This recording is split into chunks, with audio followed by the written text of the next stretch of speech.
Now, another thing that we're going to do with this class is we're going to provide methods that allow the programmer to not have to deal with exceptions, right?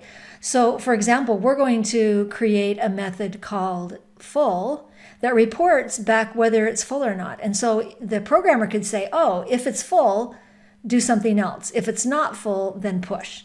Now, let's show how this works. So we're going to leave the exception because that's how we handle when it gets too full. That's how we're saying, hey, you know, we can't do it anymore. So we're going to leave the exception, but an alternative. So if a programmer, instead of using a try-catch block, if they just want to ask the question, what they can do is they can say, if one dot full, right? If it's full, it's going to return a true.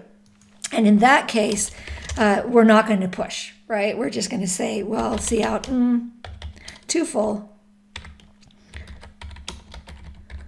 or something else. So, right, the programmer, depending on the system, what they're doing, then they would handle it in some way. We're just going to print out too full. So, okay, so there. Otherwise, else, then let's do the push, right? One dot push. And then we can push that value. All right, so this gives it an alternative. So it's a different way to deal with this idea. And that's saying, okay, we're going to provide you with a method that tells you whether it's full or not. And you know not to add items if it's full. So when it's full, either stop the loop. That's when it really becomes an advantage, right? Is if you're in a loop, or you could use it as a while loop. That's the condition, right? You could say while not one dot full, keep doing this. And then as soon as you get full, stop.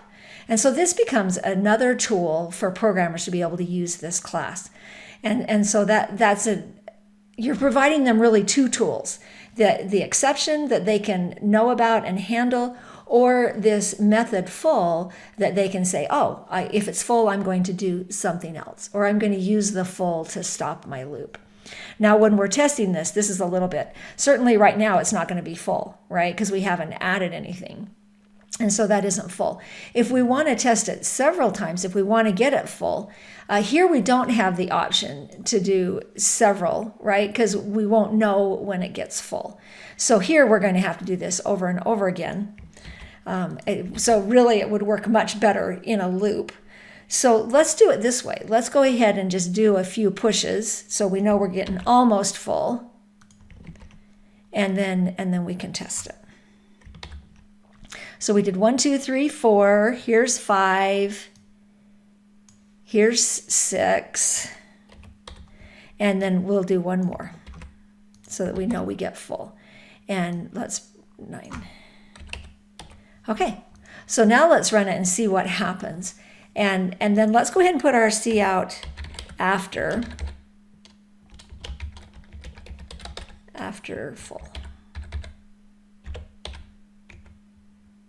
Okay, and run it.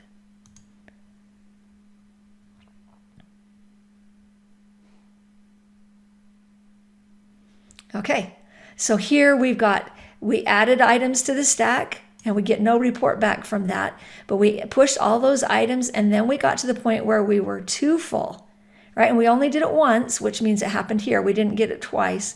So it happened right here where it was too full, and then it continued on and after full. Now notice this one avoids an exception. So an exception is never thrown because we always check before we push. We always check to make sure it's full.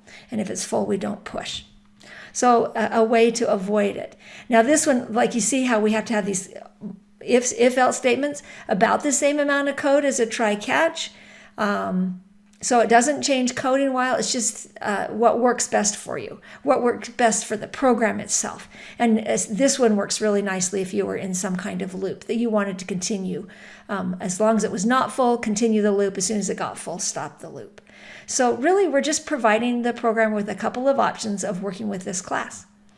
So there you go.